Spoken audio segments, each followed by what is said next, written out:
안녕하세요. 평안 들으셨습니까? 오늘은 시편 136편을 보도록 하겠습니다.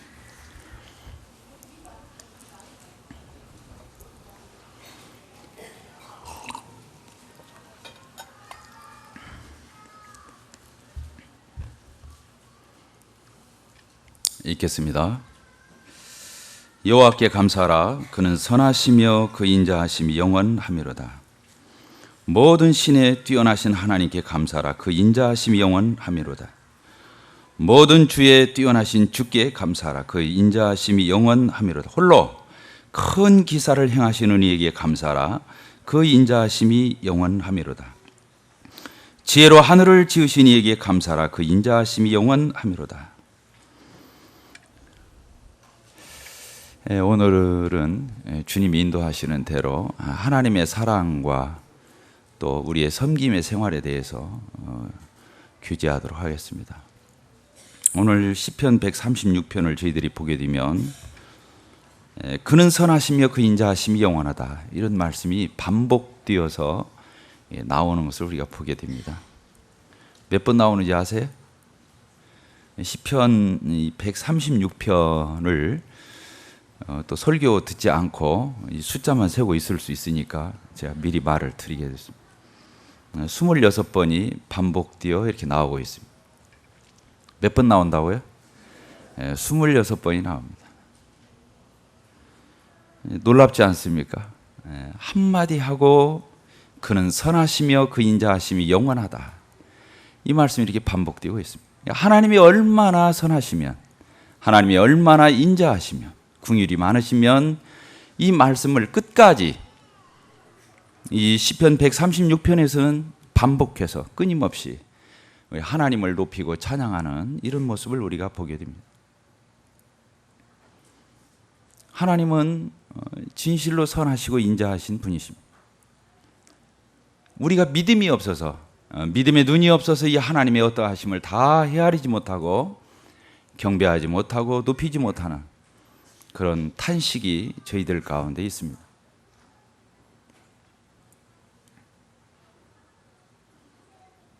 우리 다 예수 믿죠? 그러잖아요. 예수 믿는다는 말이 뭔 말이에요? 말씀해 보세요. 우리가 예수님을 믿는다, 섬긴다, 이 말이 무슨 말이에요? 따라서 하십시다. 예수님이 나 위해 죽으셨다. 누구 위해서 죽었다고요? 나 위해서 죽은 그 예수님을 인정하고 믿는 것입니다. 하나님이 세상을 이처럼 사랑하사 독생자를 주셨어요. 이는 누구든지 저를 믿는 자마다 멸망치 않고 영생을 얻게 하려 하십니다. 하나님이 세상을 어떻게 사랑하셨다고요? 이렇게 사랑하사, 이처럼 사랑하사 독생자를 주셨다, 이렇게 말씀하고 있습니다. 우리 요한일서에 있는 말씀을 같이 또 보도록 하겠습니다. 요한일서, 신약성경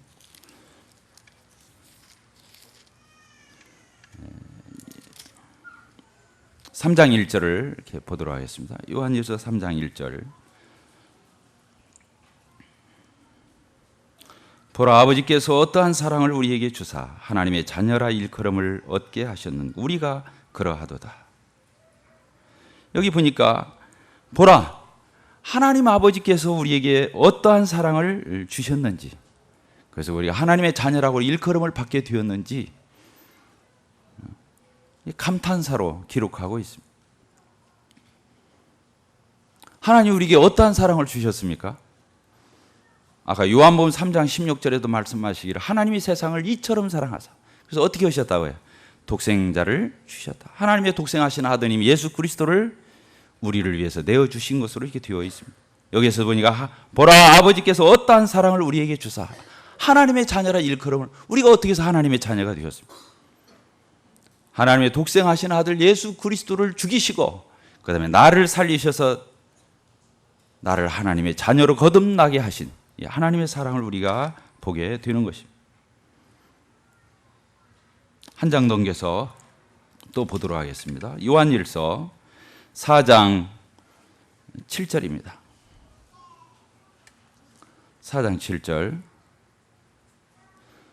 사랑하는 자들아 우리가 서로 사랑하자. 사랑은 하나님께 속한 것이니 사랑하는 자마다 하나님께로 나와서 하나님을 알고 사랑하지 아니하는 자는 하나님을 알지 못하니 이는 하나님은 사랑이십니다.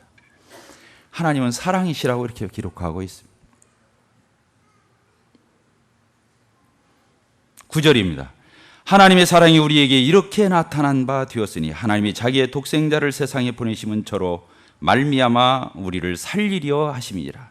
사랑은 여기 있으니 우리가 하나님을 사랑한 것이 아니요 오직 하나님이 우리를 사랑하여 우리 죄를 위하여 화목제로 그 아들을 보내셨음이니라. 사랑하는 자들아 하나님이 이같이 우리를 사랑하셨은즉 우리도 서로 사랑하는 것이 마땅하도다.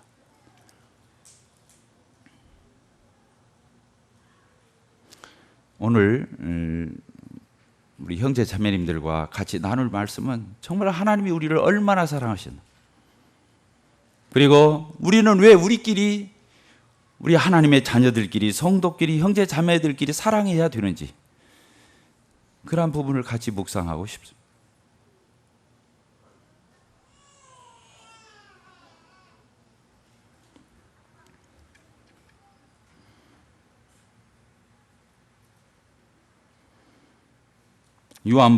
고린도전서 13장을 보도록 하겠습니다. 고린도전서 13장.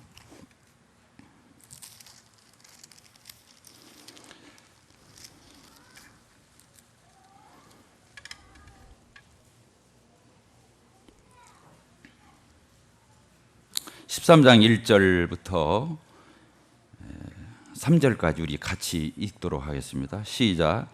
내가 사람의 방언과 천사의 말을 할지라도 사랑이 없으면 소리나는 구리와 울리는 꽹과리가 되고, 내가 예언하는 등이 있어 모든 비밀과 모든 지식을 알고 또 산을 옮길 만한 모든 믿음이 있을지라도 사랑이 없으면 내가 아무것도 아니요, 내가 내게 있는 모든 것으로 구제하고 또 내 몸을 불사르게 내어줄지라도 사랑이 없으면 내게 아무 유익이 없느니라. 이렇게 됐습니다.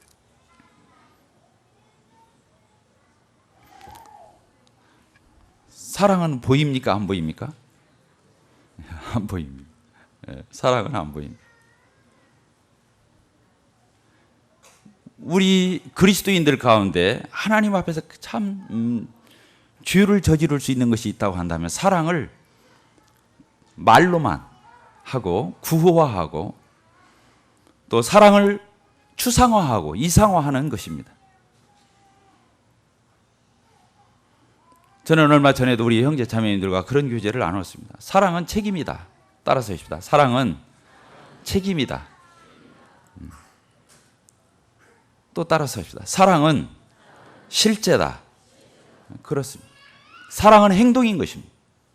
많은 사람들이 사랑을 이해할 때 막연하게 추상적으로 이상적으로 그렇게 하는 것을 보게 됩니다. 그래서 그렇게 만난 사람들은 쉽게 헤어지는 것을 우리는 보게 됩니다. 얼마나 많은 사람들이 좋다고 만나고 다시 갈등하고 헤어지는지 우리는 이 사회 가운데서 많이 보게 됩니다. 그들이 어떤 사랑을 나눴기 때문에 그렇습니까? 사랑을 오해한 것입니다. 무책임한 것은 사랑이 아닌 것입니다. 사랑은 책임인 것입니다. 사랑은 실제인 것입니다. 사랑은 행동인 것입니다. 하나님께서 우리를 그렇게 사랑하셨습니다. 하나님 우리를 막연하게 하늘에서 우리를 향하여 너희들 내가 사랑한다 이렇게 말씀만 하시지 않고 실제로 자기의 단 하나밖에 없어진 독생하신 아들 예수 그리스도를 우리의 화목제물로 속주제물로 그분을 보내어 주셔서 그분이 실제로 육신의 몸을 입고 우리 주님이 이 땅에 오셔서 우리와 같이 성육신 하셨습니다. 인카네이션. 그분이 우리와 같이 되셨어요. 하나님이 막연하게 우리를 사랑하신 것이 아니라 추상적으로 사랑한 것이 아니라 하나님이 실제로 인간이 되어 오신 것입니다. 그분이 육신의 옷을 입고 우리와 같이 똑같이 오셔서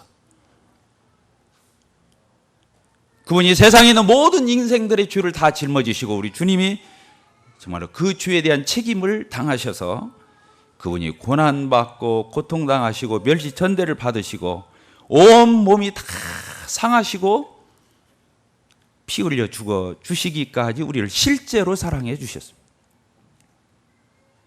하나님의 사랑은 이런 사랑인 것입니다. 그래서 우리도 하나님을 사랑할 때 실제로 사랑해야 됩니다. 행동으로 사랑해야 됩니다. 책임감 있게 사랑해야 됩니다. 우리가 사랑하는 형제 자매들, 성도들, 구두의 영혼들 사랑하는 것도 그렇습니다. 막연하게 마음으로만, 생각으로만 이렇게 해서는 안 되는 것입니다. 실제로 그렇게 사랑해야 되는 것입니다.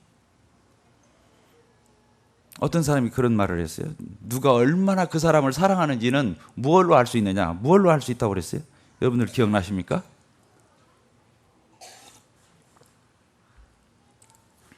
어떤 사람이 그 사람과 얼마나 같이 해주는지 그 시간에 비례한다 그랬어요. 뭐라고요? 정말로 그 사람을 사랑한다면 그 사람과 얼마나 같이 시간을 보내느냐, 그것에 비례한다는 거예요. 맞습니까? 안 맞습니까? 떨어져 있는 분들은 사랑 않는 거죠? 아까도 사회 보는 형제가 그런 말을 해요. 어저께 결혼식이 있었습니다.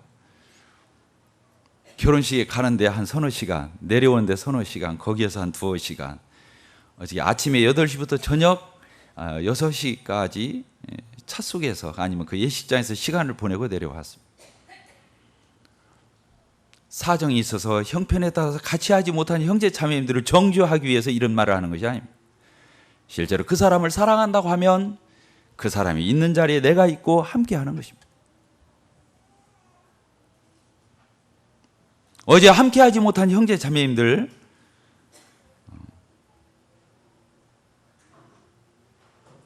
형편이 많으셨죠? 어려우셨죠? 이해가 돼요. 그런다 할지라도 정말로 어떤 사람을 사랑한다고 하면 그 사람 곁에 있는 것입니다.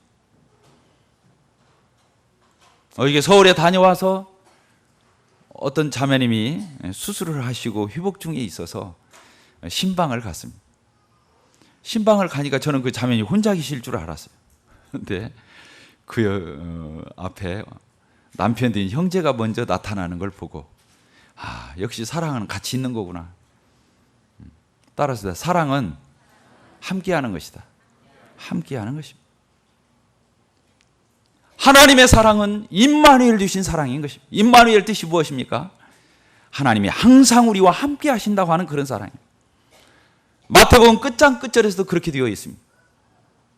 너희는 가서 모든 족속으로 제자를 삼아 아버지와 아들과 성령의 이름을 침례를 주고 내가 너희에게 분부한 모든 것을 가르쳐 지키게 하라. 내가 세상 끝날까지 너희와 항상 함께 있을 것이다. 이렇게 약속해 주셨습니다. 하나님의 사랑의 표현이라고 믿습니다. 사랑은 임마누엘입니다. 함께하는 것입니다. 같이 있는 것입니다.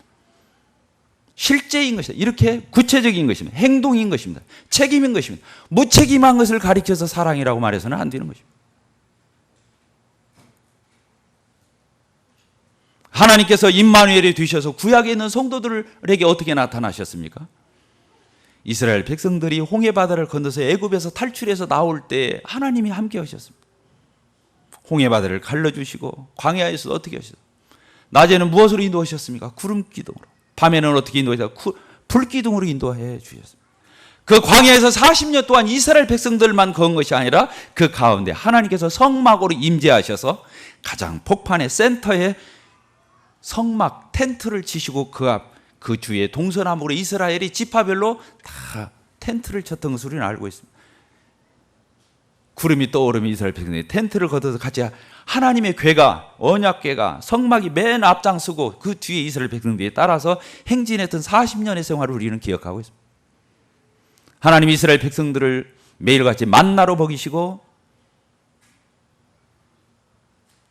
그들이 고기 먹다 보면 메추라기로 먹이시고 물이 없을 때 반석을 쳐서 불을 내시고 하나님은 그들과 이 백성들과 함께하는 하나님이셨습니다.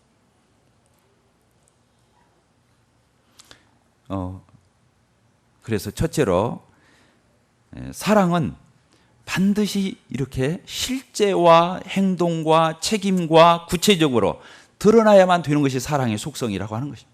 우리가 자식을 사랑합니까? 자식의 필요에 모든 것을 공급해 줍니다. 우리가 아내를 사랑합니까? 남편을 사랑합니까? 사랑하세요? 대답들 안 하시. 사랑하세요? 남편을 사랑하시고 아내를 사랑하십니까? 정말 구체적으로 사랑하시죠. 말로도 해야 돼요. 물론 말로도 해야 되는데 사랑한다고 말하는 사람이 죽어도 않는 사람들이 있어요. 그렇게 하면 안 돼요. 사랑한다고 말하십시오.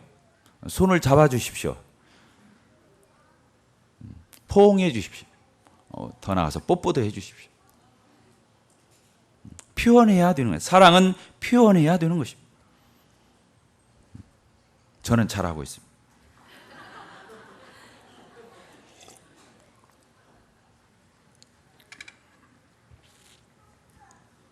사랑이 표현되지 않으면 허사라고 이 고린도전서 13장 1절에서 그렇게 말씀하고 있습니다. 그렇죠? 여기 보니까 내가 사람의 방언과 천사의 말을 할지라도 사랑이 없으면 소리나는 구리와 울리는 꽹과리가 되고 그랬습니다. 방언한다, 천사의 말을 한다. 얼마나 대단한 것입니까? 그러나 그 속에 뭐가 없다면? 사랑이 없다면. 그 다음에 또 써 있어. 내가 예언하는 등이 있어 모든 비밀과 모든 지식을 알고 또 산을 옮길 만한 모든 믿음이 있을지라도 사랑이 없으면 내가 아무것도 아니요. 이렇게 되어 있습니다.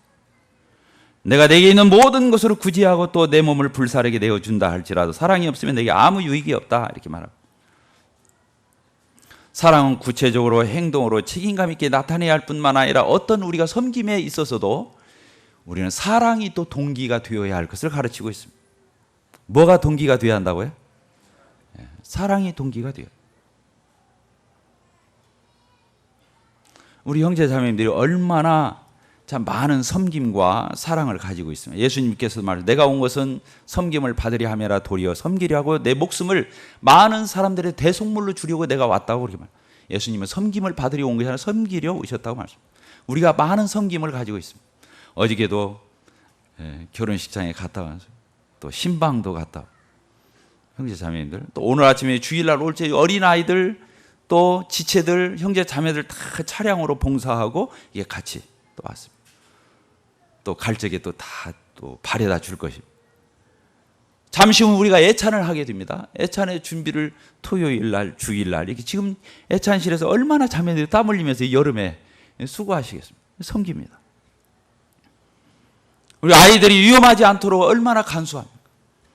내 아이, 네 아이가 없이 그 아이들 다 안고 봐주고 사랑하고 귀엽게 여기고 우리 아이들을 봐주고 있습니다. 저는 우리 교회에서 감탄스러운 게 있어요. 그건 뭐냐? 모일 때마다 먹는다고 하는 거예요. 그러죠? 수요일 날 청년들이 학교에서 그냥 올까 봐서 그걸 사비를 들여서 그걸 봉사하는 지체가 있습니다. 목요일 날 자매회에 나와보면 정말로 푸짐하게 풍성하게 저희들이 먹고 또 공부하고 그래요. 다 지체들의 봉사와 헌신과 수교를 통해서 이루어집니다. 금요일 날 소그룹 적에도 그렇습니다. 각각의 여러 파트에서 소그룹 하는데도 불구하고 가보면 전부 풍성하게 이렇게 나누면서 공부들 하고 있습니다.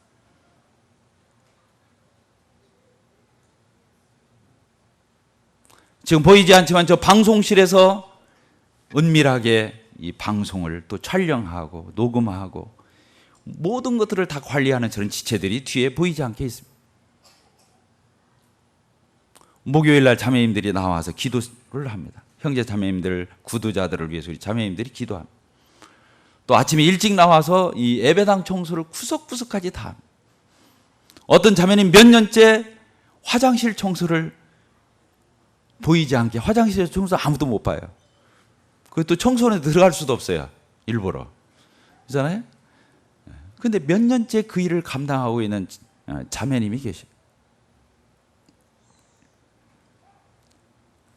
집에서 교회에 올 때 그냥 오지 아니하고 냉장고를 뒤져서 형제 자매들을 접대할 거리를 이런 걸 챙겨가지고 오는 지체들이 많이 있습니다. 또 피아노로도 봉사하고 아까 찬양팀 나와서 토요일 날 일부러 나와가지고 두어 시간씩 연습해서 오늘 이렇게 찬양을 매주마다 드리는 것입니다. 이런 지체들도 있습니다. 보이지 않게 참 정서적으로 어려움을 겪는 그런 사람들을 찾아가서 그 바쁜 일과 속에서도 시간을 내서 상담을 하는 그런 지체들을 도와주는, 챙기는, 섬기는 이런 지체들도 있습니다. 어떤 지체는 호주머니에 돈이 남아날 수가 없어요. 어떡하면 사람들 초청해가지고 접대하고 밥 사주고 그렇습니다. 우리 교회에서 누가 제일 많이 밥을 사줄까요? 한번 맞춰보세요.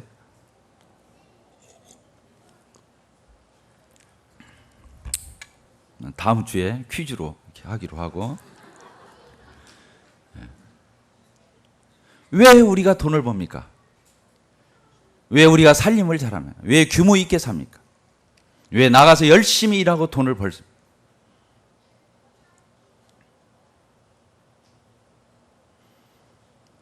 또 엄한 생각들 하시니까 제가 해답을 드리겠습니다.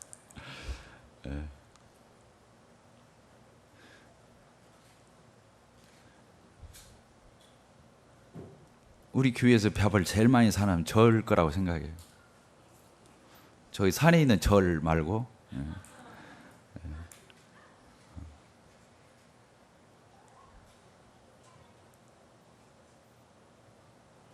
우리 형제 자매님들 그렇습니다. 정말로 각양의 모습으로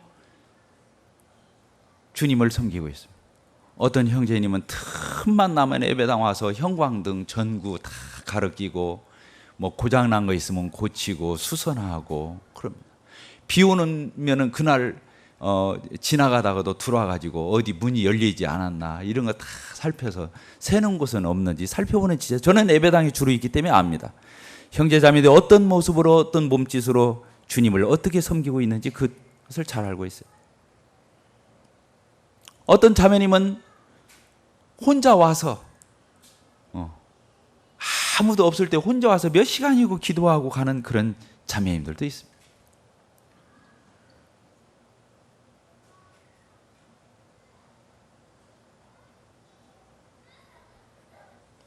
특별히 우리 자매님들은 주방에서 떠나질 않고 손끝에 물이 마를 날이 없을 정도로 교회 와서 그렇게 봉사하고 또 우리가 먹고 마시고 있는 이런 차나 여러 음식이나 이런 것들을 시장을 받아가 언제고 주방에 채워놓는 그런 자매님들도 있습니다.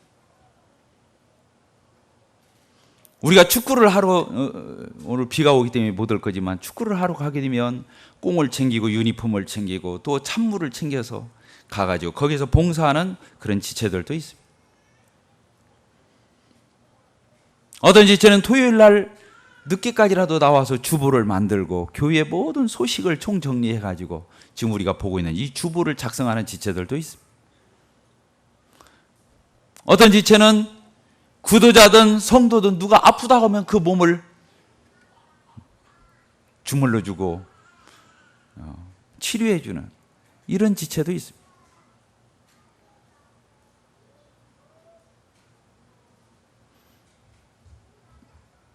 제가 어떤 형제가 연약한 형제가 있는데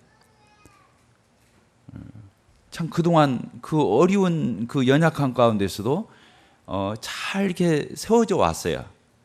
근간에 이제 직장에 들어가서 이렇게 몇 년째 근무를 이렇게 잘 하고 있는데 또 그게 이제 연약함이 노출이 돼가지고 직장에서 어려우니까 직장을 안 나가고 병원에 그냥 이렇게 입원해서 그렇게 있는 것을 제가 소식을 듣고 마음이 너무 졸이는 거예요.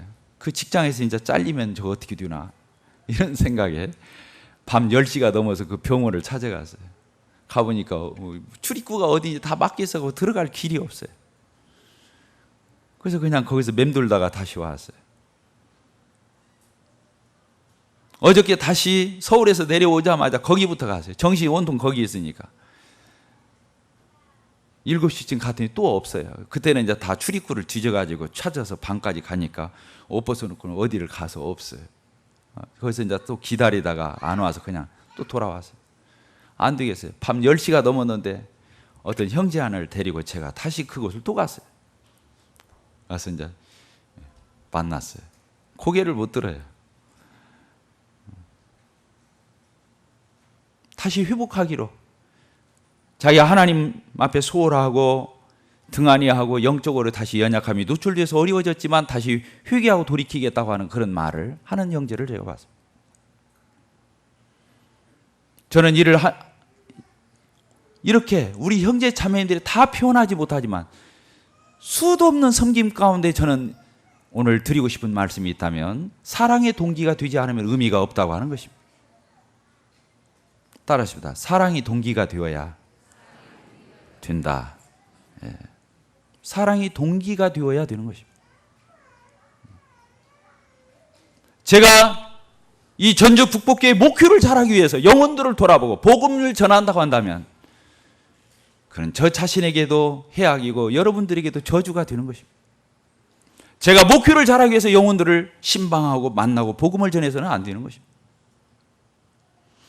주님의 마음과 주님의 사랑으로 그 영혼을 사랑해서 찾아가서 복음을 전하고 형제 자매들에게 상담을 하고 신방을 하고 영혼들을 관리하지 않으면 그것도 허사라고 하는 것입니다.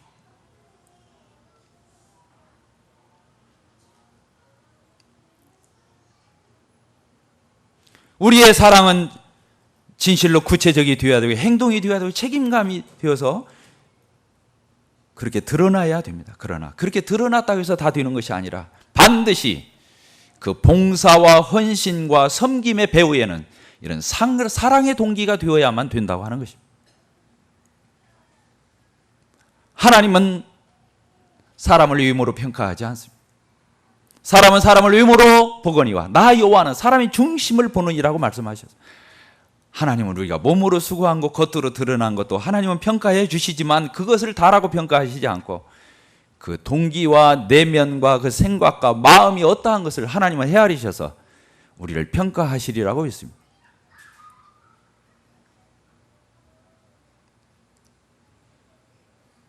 정리하고 마치겠습니다. 오늘 우리는 하나님이 나를 얼마나 사랑하시는지, 얼마나 아끼시는지, 내가 잘 되기를 바라시는지 그런 하나님의 사랑을 헤아려서 우리가 알 수 있는 저희들이 되기를 바라고, 또 사랑하는 형제 자매님들을, 또 구도의 영혼들을 사랑하는, 그래서 전도하는, 사랑해서 전도해야죠. 숫자 늘리려고 전도하는 게 아니라, 형제 자매님들이 이 예배당에 빠지지 않고 많은 숫자가 모이기를 위해서 제가 목표하는 것이 아니라 정말로 형제 자매님들 하나하나가 주님의 마음으로, 주님의 사랑으로 정말로 잘 되고 행복해지고 여러분들이 하나님이 바라는 그런 사람들이 되기 위해서 제가 목표해야 된다고 믿습니다. 나는 우리 형제 자매님들이 다 동일하게 그런 순전하고 단순하고 진실한, 정직한 이런 사랑의 동기를 가지고 하나님을 섬길 수 있는 저희들이 되기를 바랍니다. 네, 기도하고 마치겠습니다.